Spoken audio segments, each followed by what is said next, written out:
Encerrado o período de expediente, declaro aberta a ordem do dia. Gostaria de pedir atenção ao plenário do Senado Federal, às senadoras e aos senadores. Informo que na semana passada tivemos um episódio na Comissão Parlamentar Mista de Inquérito que apura as investigações no INSS.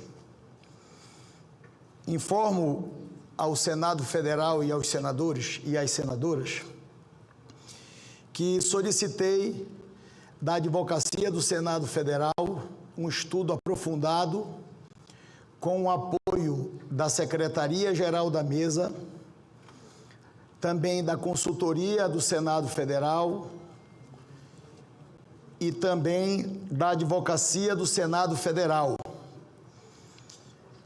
do Núcleo de Assessoramento da Mesa do Congresso Nacional. Depois de todos os órgãos do Senado da República, da Casa da Federação, desde o episódio da votação na Comissão Parlamentar Mista de Inquérito, estiveram reunidos até hoje para tratar sobre um questionamento que foi levantado à presidência do Senado Federal e à mesa do Congresso Nacional.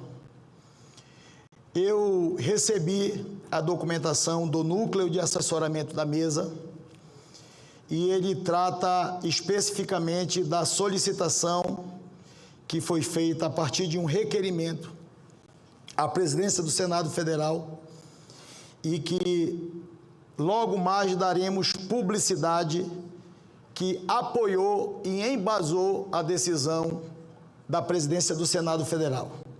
É o parecer número 95 de 2026. Passo a responder a petição encaminhada à presidência do Senado Federal. CPMI do INSS, procedimento de votação simbólica. Senhoras e senhores senadores, foi protocolado na presidência do Senado Federal petição subscrita pelo senador Randolfo Rodrigues e outros senadores e deputados federais, senadoras e deputadas, por meio da qual buscam impugnar a decisão tomada pela presidência da Comissão Parlamentar Mista de Inquérito do INSS, na reunião ocorrida no dia 26 de fevereiro de 2026. Narram os autores no requerimento que, na ocasião, estavam pautados 87 requerimentos para apreciação da CPMI.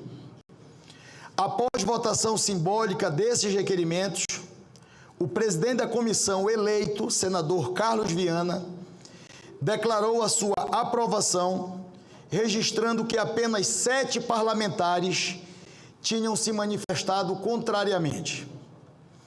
Contudo, afirmam que o presidente da comissão teria ignorado a realidade fática do momento, pois não 7, mas 14 parlamentares teriam se manifestado expressamente contra os requerimentos colocados em votação. Afirmam também os autores do requerimento que apenas 7 membros da comissão que estavam em seu plenário naquele momento teriam sido favoráveis aos requerimentos, o que deveria ter conduzido à sua rejeição. Para buscar e demonstrar os seus argumentos, anexam registros de vídeo e foto da reunião, alegando que a manifestação de vontade do colegiado foi distorcida, comprometendo a legitimidade da deliberação. Requerem também, ao final, que os efeitos da votação sejam imediatamente suspensos e que seja declarada a nulidade do resultado da votação. Esta é, senhoras e senhores senadores, a síntese do fato narrado no ofício e encaminhado à presidência. passo a decidir. Na última semana, fui procurado por diversos parlamentares que trouxeram ao meu conhecimento os fatos ocorridos na comissão. Diante da gravidade das alegações, solicitei à Advocacia da Casa, à Secretaria-Geral da Mesa, que examinassem todos os aspectos fáticos e jurídicos do caso, a fim de que pudéssemos decidir rapidamente. Preliminarmente, é importante destacar o trabalho das comissões parlamentares de inquérito. Deve observar algo fundamental para o funcionamento do parlamento, que é a obediência à decisão da maioria. Se, por um lado, a criação desses colegiados depende da vontade de uma maioria qualificada, formada por 1/3 dos membros da Casa, as suas decisões, por outro lado, dependem da manifestação majoritária dos membros da comissão. É sempre bom lembrar que a Constituição Federal consagra como princípio geral de funcionamento do Poder Legislativo a deliberação colegiada, tomada por maioria dos votos, presente a maioria absoluta dos seus membros. É o conceito da denominada maioria simples. O nosso regimento interno vai na mesma linha, ao prever em seu artigo 412, incisos 9 e 10, que são princípios básicos do processo legislativo, a decisão colegiada e a impossibilidade de tomada de decisões sem a observância do quórum regimental estabelecido. Além disso, a obediência à colegialidade das decisões pelas CPIs é primordial em virtude de boa parte de suas providências afetarem direitos fundamentais das pessoas por elas investigadas. Faço essas considerações para demonstrar que as decisões tomadas por CPIs devem ser respeitadas por todos, sempre que tenham sido adotadas de forma regular e com respeito à regra da colegialidade.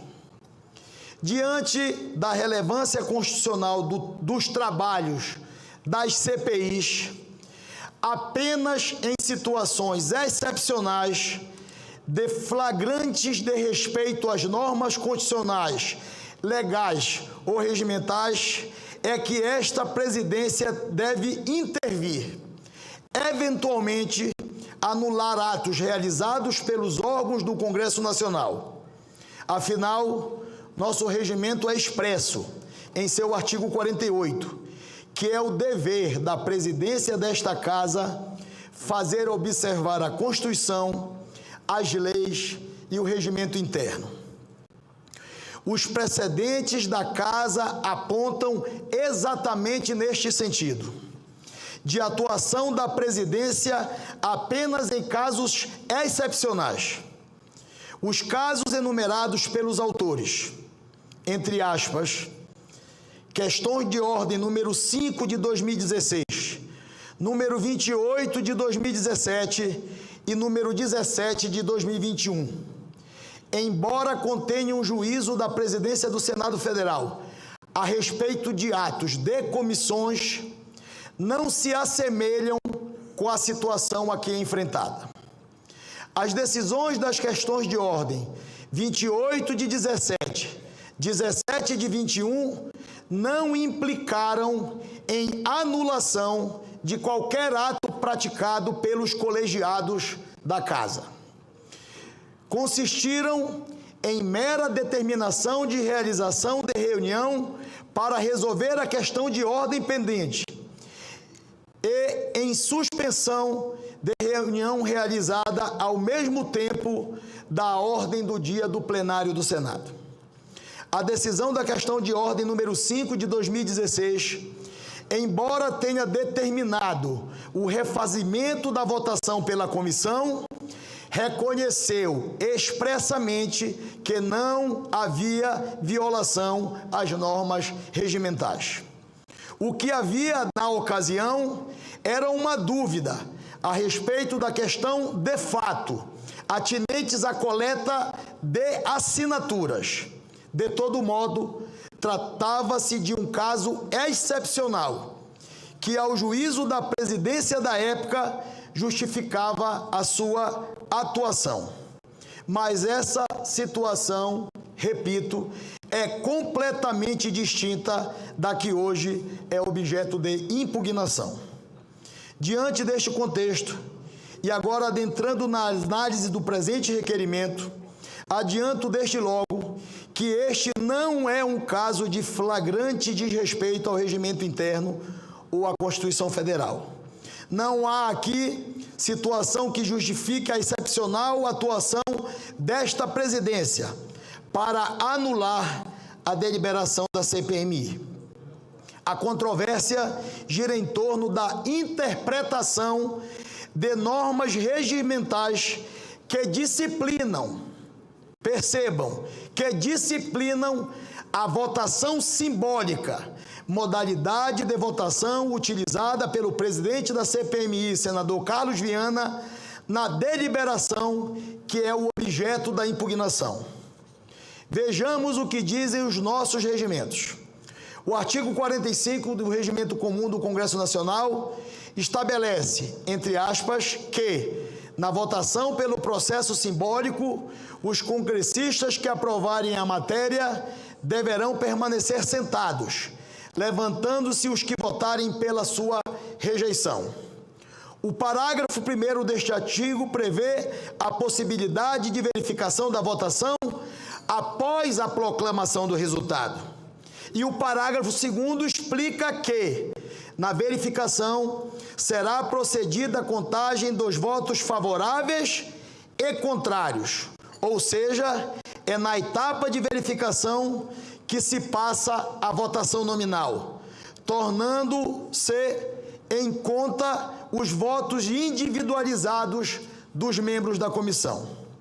A grande diferença, portanto, da votação simbólica para a votação nominal é que, na primeira, o presidente observa quem está sentado e quem se levantou, para em seguida proclamar o resultado. Na segunda, a contagem individual dos votos.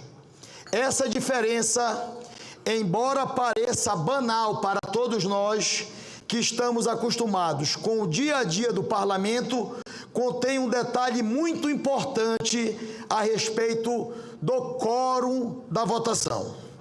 Na votação nominal, na qual são identificados e individualizados os votos de cada parlamentar, o quórum é aquele aferido logo após o seu encerramento. Ou seja, o resultado da votação é composto apenas pelos parlamentares que efetivamente votarem na deliberação, sendo considerado ausente os parlamentares que não exerceram o direito do voto. Tanto é assim que a sessão pode ser encerrada por insuficiência de quórum aferido pela votação nominal. Por outro lado, na votação simbólica, como não há individualização dos votos, o quórum da votação é o mesmo quórum da presença da reunião presencial. Esse quórum é a presença registrada e aferido no painel eletrônico, conforme determina o parágrafo 1º do artigo 13 e o parágrafo 2º do artigo 108 do Regimento Interno do Senado Federal. Esta lista objetiva de presença nos permite saber se temos o número para a deliberação ou as deliberações, isto é, se pelo menos a maioria absoluta dos membros da comissão está presente. E como não há contagem nominal dos votos, é esse o parâmetro utilizado.